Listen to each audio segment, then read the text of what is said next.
And I will start by sharing a screen. And then we'll get started.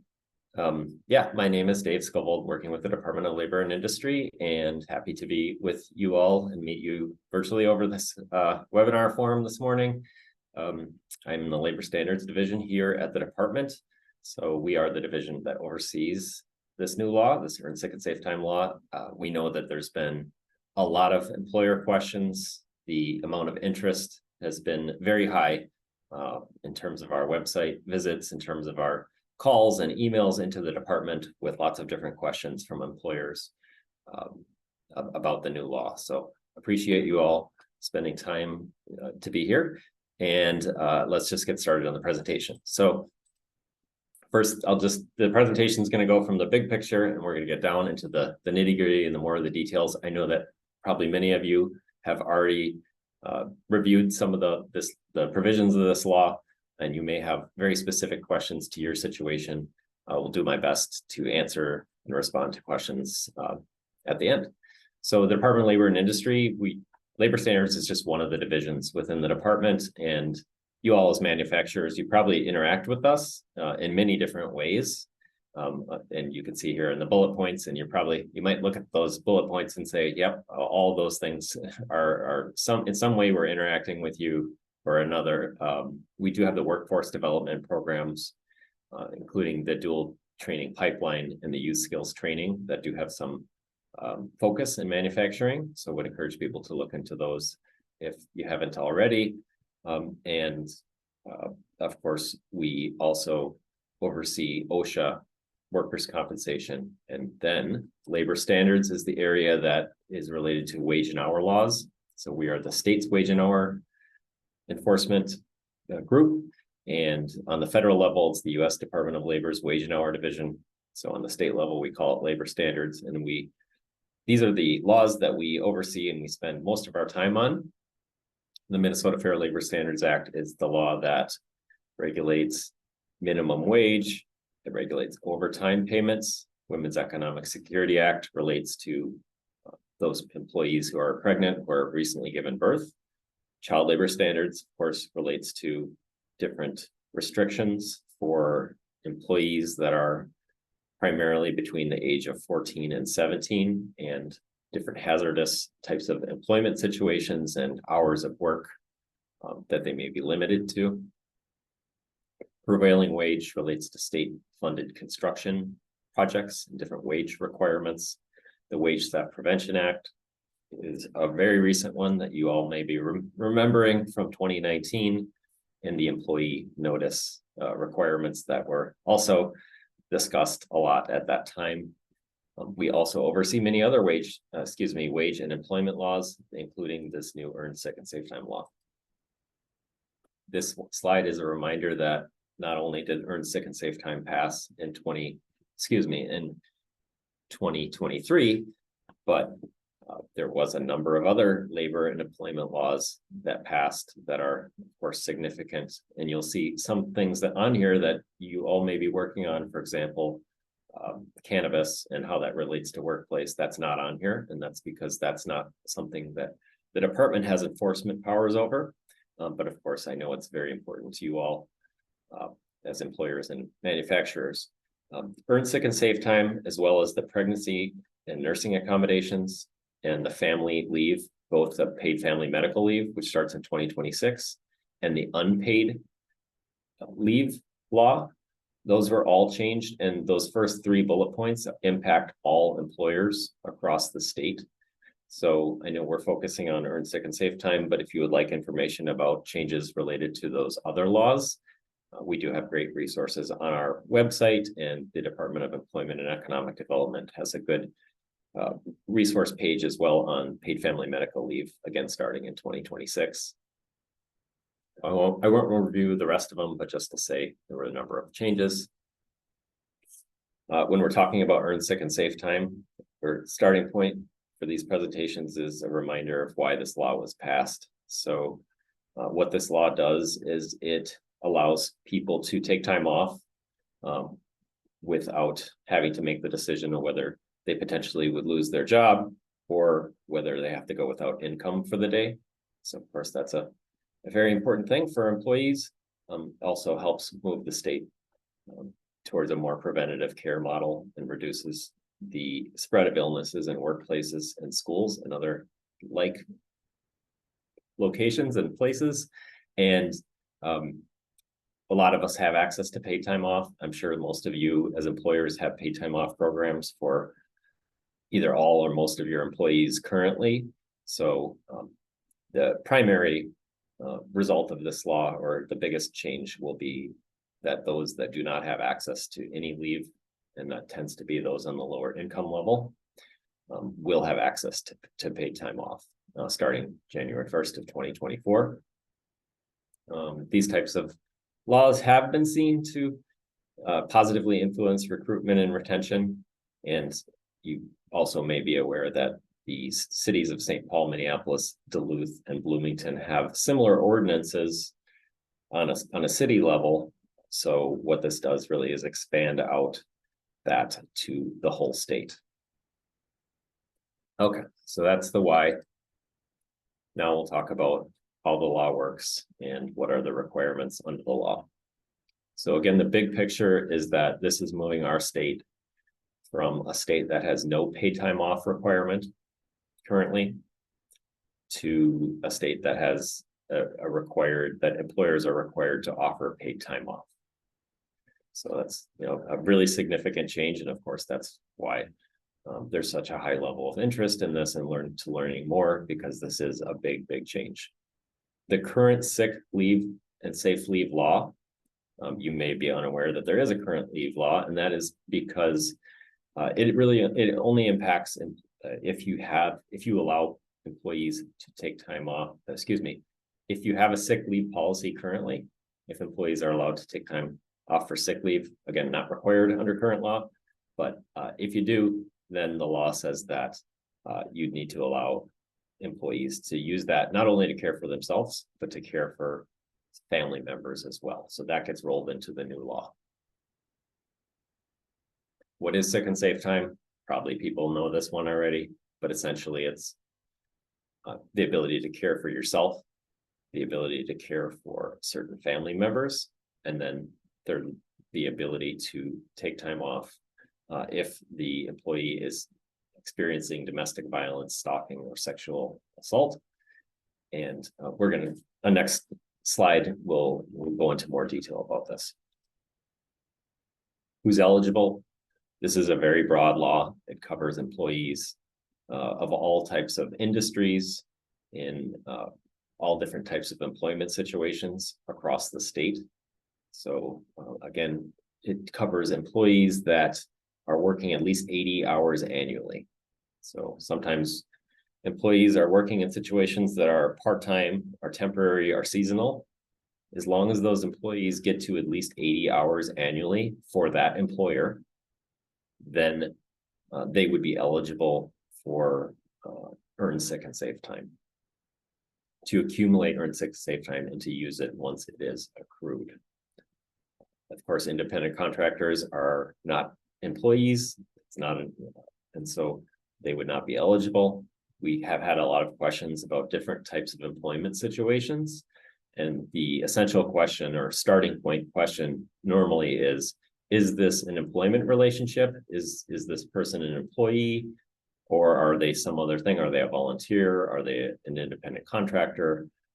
So when you have those kind of situations that you're not completely clear of, first thing to do is some type of analysis of whether there's an employment relationship. Oftentimes when those situations are being brought to us, they are tricky. So that may require some type of legal analysis. So then the next question is, how much time do I need to provide? And this is a good spot to remind people that the existing paid time off policies that you have, whether you put them into one bucket and call it PTO, or whether it's sick and vacation into separate buckets, whether you call it something else, it doesn't matter. You can make, as long as you convert that time or convert part of that time to make it so that the employee can use it for the same reasons that are required under the law, and to care for the same family members, etc., then that law, or excuse me, that time can fit under the requirements of the law, and that you do not need to give essentially additional time on top of that. So employers could certainly give additional time, but what's required is this a certain minimum number of hours that meet certain terms and conditions that we're talking about here. So what is this certain number of time? And the basic formula is at least 1 hour for every 30 hours worked. So if an employee works a 40-hour work week, of course, they're going to earn at least 1 hour and they'll be on their way to a second hour. If the employee is only working 15 hours on a biweekly basis and it's a biweekly pay period, it will take them 2 paychecks to earn that 1 hour. So it's really that essential formula. The employer, if it's a scenario where somebody is working a part-time schedule and let's say it's that 15-hour scenario, the employer does not need to credit them with 0.5 hours of earned sick and safe time after that first pay period. They can wait until 1 hour is accrued. If the employer would like to do it in increments, that's easier for your tracking system. You certainly can do that, but you don't need to do that. Okay, so that's the kind of the accrual pace, but when, and we can see on the screen here, when the employee gets to 48 hours, the employer can cap that and say, all right, you've achieved 48 hours for the year. You're not going to accrue any more time. So again, 1 for 30, once you get to 48, the employer can stop accrual, and it doesn't matter if any of those 48 have been used yet, or they haven't been used. Once the employee accrues a total of 48 in that 12-month accrual year, then the employer can cap that amount. Talked about the family members before. The law does take a pretty broad or extended family view of non-traditional families, viewpoint of who an employee may need to care for. So for example, an employee, a grandparent employee may take time off to care for a grandchild. A grandchild employee may take time off to care for a grandparent. Step siblings may care for another step sibling. It's an extended list. It's not on the slide here because it is a quite extended list, and that is available on our website if you'd like to see that full list. So here's the full list of reasons that you would want to make sure that you are allowing the employees to use time off for. And some of these I'll go through quicker. Some of them I'll stop and talk a little bit more detail because we've had more questions on some than others. So the first thing is for my own care. So this is going to be the most traditional use of sick time that we're probably all familiar with. And it includes situations where I wake up in the morning and I have a high fever, the flu, and I can't come into work. So I'm going to call in. Possibly I knew that the night before, and I'm messaging or calling in to my employer and letting them know I'm not going to be coming in. So it's that immediate use situation. Additionally, it can be for situations where I have an upcoming doctor's appointment. Perhaps it's the yearly checkup, or I have an ongoing medical situation and I have a treatment appointment that I go to monthly or quarterly. And it could also be used for that time. So, and we can see it's for either mental or physical illnesses. Additionally, the family members, we talked about the list of family members, but these are situations where the employee needs to take time off to care for that family member. So if I'm again, the most traditional situation, or most likely the most common situation, is that you're taking time off to care for a child. So if my child needs to go into a doctor's appointment, or they have a high fever and they can't go to school that day and I need to stay home to care for them, then I potentially would be able to use earned sick and safe time for that. The third bullet point here is for the safe time reasons. So sick and safe, and the safe time reasons again are if the employee is experiencing domestic violence, sexual assault, or stalking, and they may need to take time off to go to a court date. They may go to a service provider. They may have other things related to that they need to take care of. Hopefully they're using that time to get their life in a better place. And hopefully this is a much more rare use of earned sick and safe time. But it is an allowed use, and it is something the employee would be able to take paid time to address that if they have that going on in their life. All right, so the fourth bullet point here, this is the one where we've received the most questions, and maybe where people here have questions as well. And I'll take this a little slower and into two parts. So the first part is the closure of the employee's workplace due to weather or public emergency. So a couple things on this. First, just to emphasize weather or public emergency here. So this is not because you are closed on the weekends and the employee can use it. It's not because there's a holiday and the employee can use the time. It's not because you're a seasonal business and you're closed for part of the year, or you're a restaurant and you're not open on Mondays. It's not any of those reasons. It's if you're closed due to weather or public emergency. It also is, as we see here, the employee's workplace. So emphasis on the employee's workplace. Maybe you have multiple locations and you only close one location.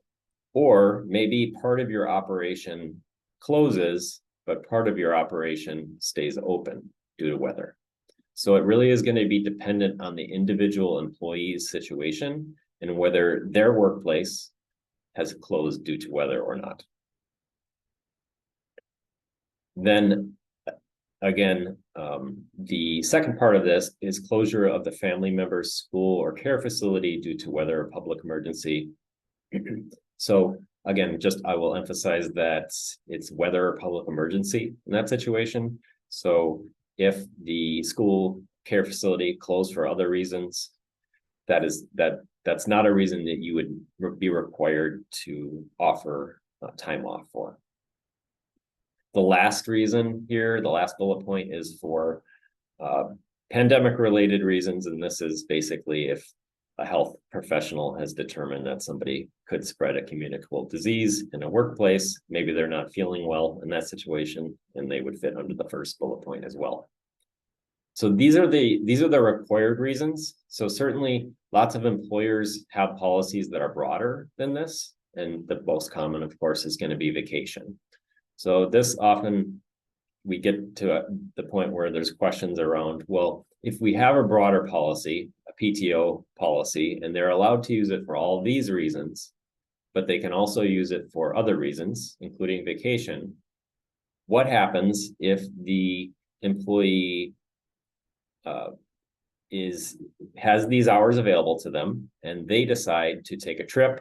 Let's say it's a spring break trip. They're trying to escape the winter in the spring, like many of us do in Minnesota, and they use all their time that they could have used for these reasons. They use it for a vacation.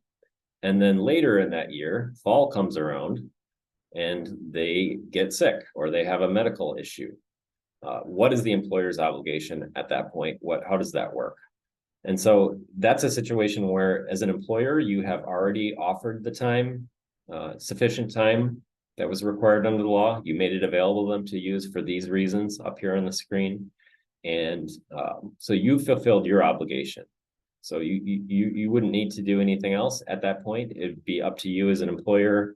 Do you have additional time that's paid time that's available to them? Do you not have additional time? The employee would really be subject to the employer's attendance policies and other leave allowances that were available to them, and if they were able to take that additional time off in the fall. Okay, so then, again, getting a little bit more into detail here, we get questions around the rate of pay. So essentially the rate of pay is what is the amount of the hourly rate the employee would have earned if they would have worked that shift. So some of the questions that we've received around this would be related to if the person is working in multiple job classifications. So again, trying to determine which shift were they scheduled for, the machine operator shift, or were they scheduled for a different shift that day, and what would be the pay rate that they would have earned when they were out. Okay. Talked about city ordinances. I'm not sure if any of you all are operating in St. Paul, Minneapolis, Duluth, or Bloomington, but the basic principle here is similar to how federal wage and hour and state wage and hour law interact. And that's basically that employers need to look to the law that's more protective or more beneficial to the employee. And an easy example is minimum wage. So federal minimum wage is $7.25 an hour, whereas state minimum wage for large employers is $10.59. So of course, if an employer is paying at least $10.59, they're going to be in compliance with both state and federal law. Same thing with the city ordinances, state ordinances. So the state law is more protective, is more beneficial in some minor ways, or the major provisions of both the city ordinances and the state law are very similar, but there are some differences. And so employers would want to make sure that they're following the new state law if they have been operating under those city ordinances for a while. So that's the first bullet point here. Second bullet point relates to interaction with your own paid time off programs. And this is something I've kind of been talking about a little bit already, and that's making sure that your programs allow people to take time off for the same reasons and under the same terms and conditions. Now, an employer can provide hours that are above and beyond. Let's say that it's, you're doing the accrual method and the person accrues 48 hours, but then additionally they may accrue more time than that. So if you're providing more time than that's required under the state law, you can set the terms and conditions and policies for that time, how that works, when people can take time off, the request practices, all those things that may be different from the way that the state law works. So what we're looking for from the department is, does the employer offer at least the minimum number of hours required under the law under the same terms and conditions? Again, if you're offering time above and beyond that, which I'm sure many of you are in different situations, employers would be able to kind of set the terms and practices of those hours. Okay, so again, getting into more detail here, talk about earning statements and the employee notice. So first is the earning statements. So earning statements, otherwise called check stubs or pay stubs, where we get our information about how much taxes are being withdrawn and how much our health insurance costs and how much we've earned for that pay period. Additionally, what will be added to pay stubs will be the amount of time I have available to me, the earn sick and safe time. And this is an area where employers, if you have a combined PTO policy that is above and beyond the number of hours required, you can have this all in one bucket on your pay stubs. You don't have to divide it out into earn sick and safe time and PTO. You certainly could if you'd prefer to do that, but you don't need to. So again, it's the first thing on the earning statement will be the number of hours I have available to me. So if I have been front loaded, and we'll talk about front loading in a minute, but if I've been front loaded 48 hours, and let's say I've used 18 of those hours, and now we're in July of 2025, my pay stub will reflect that I have 30 hours available to me. And then let's say that I use 8 hours. So my next pay stub is going to reflect whatever my current balance is after those 8 hours and whatever I may have accrued during that pay period, as well as it's going to show me that I've used 8 hours. So it's two things: earning statements, the number of hours I have available to me, and then the number of hours I used in the last pay period. So I know that a lot of employers are working with payroll providers, are looking at software systems, all those things as we get close to 2024 and trying to figure out how to provide that information. Okay, so the second thing here is the employee notice. The employee notice is a provision that's very similar to a minimum wage poster concept. And that's a way that employees can be informed about this law and their rights and protections under the law. And it's not a minimum, it's not the same as a minimum wage poster in that it's a poster that is put up in a break room or by a time clock. It's something that's provided to the employees by the employer. And we do have a sample notice on our web page that's available in English. If you have employees that speak multiple languages, we are translating it into 15 additional languages, and those will be up and available if that's useful to you. The notice includes the information that needs to be included in the notice has things like how long how much time is available, what's the accrual system, what are the uses that employees can use earned sick and safe time for, that retaliation is prohibited if the person uses earned sick and safe time. So again, would encourage people to use that sample notice. If you use that or you take that and you can maybe add that to your paid time off request policy. It's available in Word and PDF on our webpage, so you can take it and you can manipulate it in ways that might work and keeping the things that you need to keep on it. Yeah, that's available on our webpage. All right, so I mentioned front loading, and we talked about the accrual method of 1 hour for every 30. So you may know that there are actually 3 options available to you here of how to provide the time.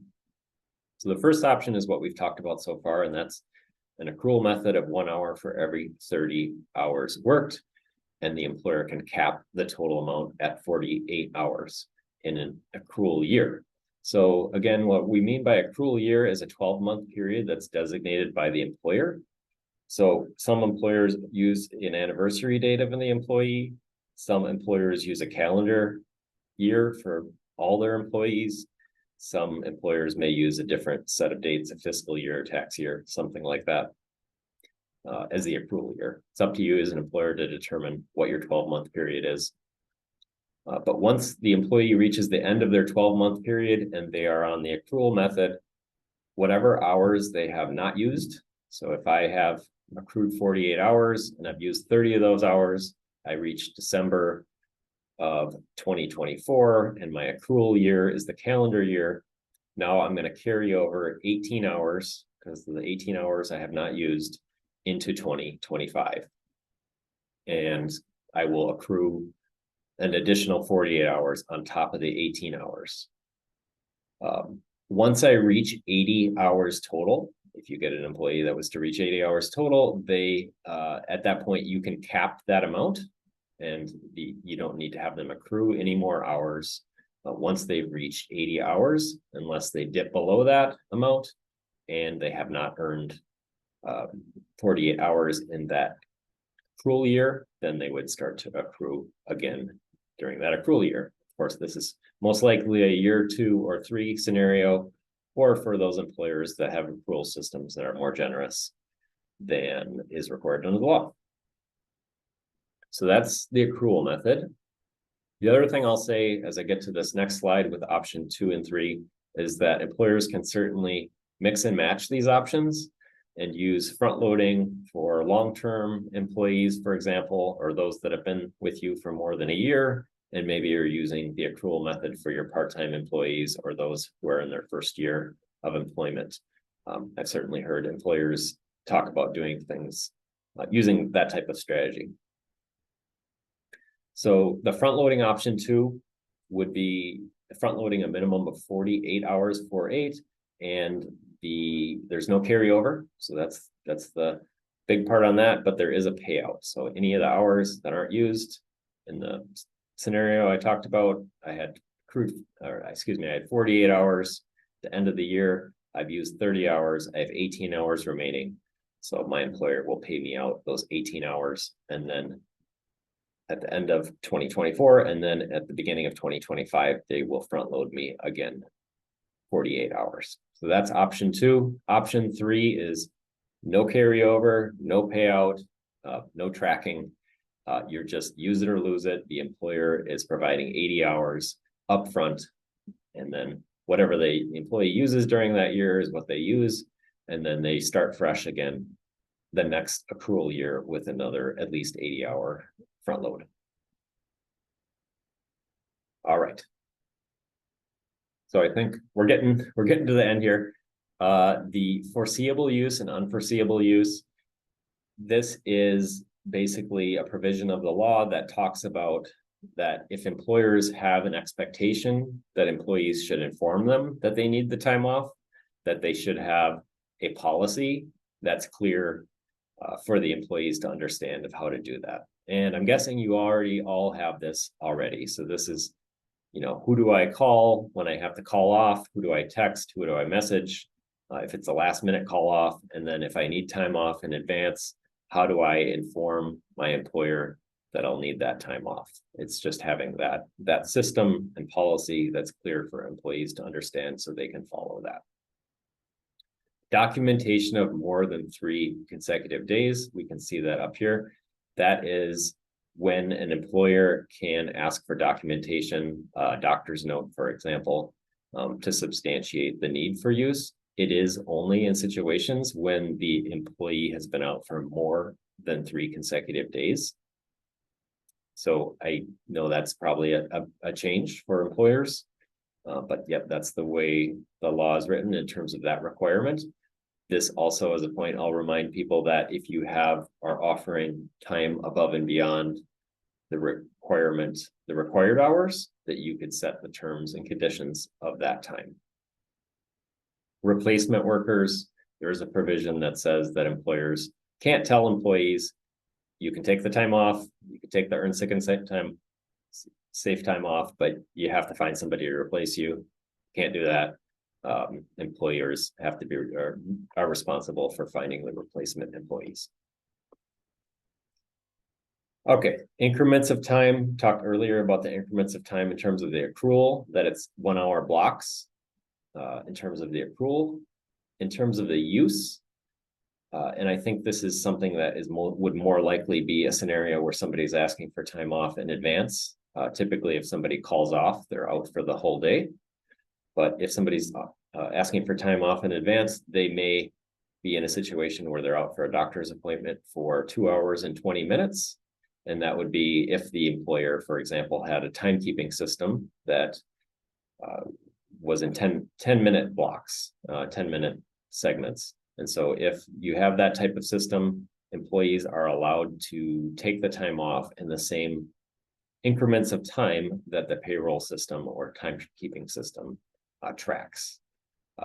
Again, I'm not sure how common that would be in smaller increments, but that is part of the law. Okay, so termination, reinstatement, employer secession. We do get a lot of questions around what happens to the hours when somebody leaves their job. And there's no payout requirement when people leave their job currently, and this law does not change that. So it doesn't matter if you terminate the person, if they quit, no matter how they leave, it's up to you as an employer to decide if you want to have a payout plan, whether you want to do a partial payout plan, if you want to make it dependent on how they give notice of their leaving, if you want to pay out into a health savings fund or a retirement plan. There's lots of different ways that employers have systems around payouts, but at the end, there is no payout requirement. That is up to you as an employer to determine that. If the employee leaves, so the reinstatement part here, if they leave and come back to you, and they come back to you to work for you within 180 days, 180, then their bank of time, their amount of time they had when they left would be reinstated. So if I had 30 hours when I left, those hours would be reinstated. Now, if you do have a payout plan, then the question that comes up is, well, if I already paid out the hours, do I need to reinstate them? And the answer is no. If you have paid them out, they're used, those hours would not need to be reinstated if the person returns to their job. Employer secession, this relates to if there's a change of ownership and the employees are retained within a 30-day period and they continue to work for the new ownership, then their earned sick and safe time amounts would be, they would maintain the same amounts. So if I had 30 hours and there was a change of ownership, I would keep those 30 hours with the new ownership. Construction collective bargaining agreements. There is a provision of the law that allows for earned sick and safe time law requirements to be waived through collective bargaining agreements. That needs to be between a construction collective bargaining agreement, construction employer, industry employer, and construction industry employees. I'm happy to refer people to that part of the law if they'd like more information. Employer attendance policies is probably one that people have, I'm guessing there's been discussion around, but the law does have a provision, and this is mostly related to those types of no-fault attendance policies where people receive points and it can put them on a track for a warning, suspension, termination. That if people are using their earned sick and safe time, that they would not be able to accrue points, with the idea that that is a deterrent for use. And so that type of policy, if people are using those hours, they would not be able to accrue points. All right, and we're getting to the end, and I know there's probably questions. Resources, if you haven't been there before, that that web page right at the top there, dli.mn.gov/sick-leave. That's the go-to spot. Lots of FAQ, the sample notice, fact sheets, multiple language materials, work posters, videos, etc. Our staff, we're taking many calls every day about earned sick and safe time. There's the phone number, there's the email, and just encourage people with all these changes, not only earned sick and safe time, but the other labor law changes, encourage people to sign up for the once a month email update as well. So with that, I think that's it. And then I'll stop sharing. Yeah. Well, thank you, David, for your presentation. I don't see any questions in the chat, but if anybody has any questions, you could certainly unmute yourself. Oh, I just got one here. It says, if our time clock rounds to the nearest 15-minute mark and our PTO policy is you're able to take a minimum of 30 minutes for your requested time off, can you set the minimum for the ESST time to 4 hours? I don't know if I'm... Yeah. Okay. I understand the question, and yeah, that is something that likely would need to be changed, but in your practice, because the law does state that employees can need to be allowed to use it in the same increments as your time system. So if it's a 15-minute segment, then they would be able to use it in 15-minute segments potentially. And I know that a lot of employers have that 4-hour practice, but this is a change to this law. Again, maybe you have your earned sick and safe time designated hours in one that allow this, and your non-earned sick and safe or additional PTO or vacation hours have a different standard, but that's up to you to decide. All right. And we got another question that came through. If an employer has a more generous PTO policy than what is required and wants to do a calendar year to count sick and safe time, can we just say the first 48 hours of each calendar year are not counted against people, and then after that they earn attendance points? That sounds right to me. I mean, I think I would. I'm gonna put it like that because without knowing more information, it's hard to kind of give the full yes or no on something. But that sounds right to me. Okay. What about employees that are 100% commission based? Yeah. So this is a question around the hourly wage rate that the employee would need to be compensated when they're out using earned sick and safe time. I'm assuming that's the question. And the law did not create a formula or a method specifically to in situations when people have a variable pay rate. And so what we've said is that an employer could could create a method to kind of make a determination of what their hourly rate is. And so, for example, they could take the last 3 paychecks and look at the amount that was earned and divide that up by the number of hours worked. So something like that. If it's, I guess it's going to depend on how the commission structure works and how often that's paid, to figure out a method that would simulate what an hourly wage would be. Okay. And then we have one more, I think, here. If an employee has about 2 hours of earned sick and safe time available, but is out of work the full day, can we assign points for the remainder of the day? This is a tough one. Again, maybe this requires a little bit more information to kind of give a full answer on. It would be something I think that if this came into us, we would definitely gather more information. But generally speaking, I can just say that the 2 hours would fall under the protected time. And if somebody's out for additional time, then that is going to fall under the employer's policies or practices for time that other time that they may be out.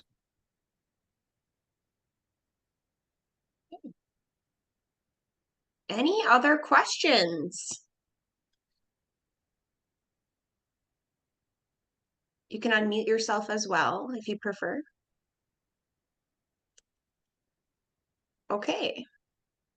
I don't see any other questions coming through. So thank you again, David, for your presentation today. And as I mentioned, this session was recorded, and I know, David, you also sent me your slides, so I can pass those along to those that were in attendance today. And I just want to thank you, everybody, for joining us. Have a great day. Thank you. Goodbye. Bye.